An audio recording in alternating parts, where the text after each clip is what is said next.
Hi friends, దొండకాయ పెసరపప్పు ఎలా తయారు చేసుకోవాలో చూసేయండి ఫ్రెండ్స్. ముందుగా స్టవ్ ఆన్ చేసుకొని కడాయి పెట్టుకోవాలి. 2 స్పూన్స్ ఆయిల్ వేసుకోవాలి. ఇక్కడ నేను ఆయిల్ వేసుకున్నాను.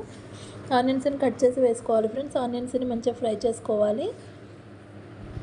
ఇప్పుడు ఒక బౌల్లో శనగపప్పుని వేసుకొని శుభ్రంగా వాష్ చేసుకొని నానబెట్టుకోవాలి ఫ్రెండ్స్.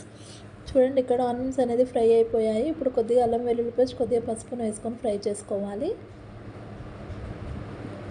ఇప్పుడు దొండకాయ ముక్కల్ని వేసుకొని ఫ్రై చేసుకోవాలి ఫ్రెండ్స్. చూడండి, ఇక్కడ పప్పు అనేది నానిపోయింది. ఇప్పుడు వాటర్ అంతా తీసేసి ఇప్పుడు పప్పును వేసుకోవాలి ఫ్రెండ్స్. పప్పును మంచిగా ఆయిల్లో ఫ్రై చేసుకోవాలి. చూడండి ఫ్రెండ్స్, మనకి ఇక్కడ పప్పు అనేది ఆయిల్లో మంచిగా ఫ్రై అయిపోయింది. ఇప్పుడు స్పైసీనెస్కి తగ్గట్టుగా కారం వేసుకోవాలి.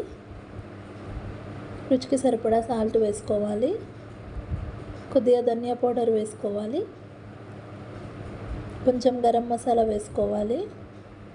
కొద్దిగా జీలకర్ర పౌడర్ వేసుకోవాలి.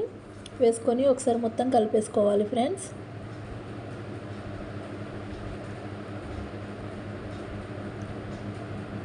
చూడండి ఫ్రెండ్స్, ఇలా మొత్తం కలిపేసుకోవాలి. ఇప్పుడు వాటర్ వేసుకోవాలి. చూడండి ఫ్రెండ్స్, ఇలా వాటర్ వేసుకొని ఒకసారి మొత్తం కలిపేసుకొని ఉడికించుకోవాలి ఫ్రెండ్స్. చూడండి, ఇక్కడ మనకు పప్పు అనేది ఉడికిపోయింది. చూడండి ఫ్రెండ్స్, ఇలా ఒకసారి కలిపేసుకొని ఇప్పుడు స్టవ్ ఆఫ్ చేసేసుకుందాం. అంతేనండి, ఎంతో టేస్టీగా ఉండే పెసరపప్పు దొండకాయ కర్రీ రెడీ. నస్తే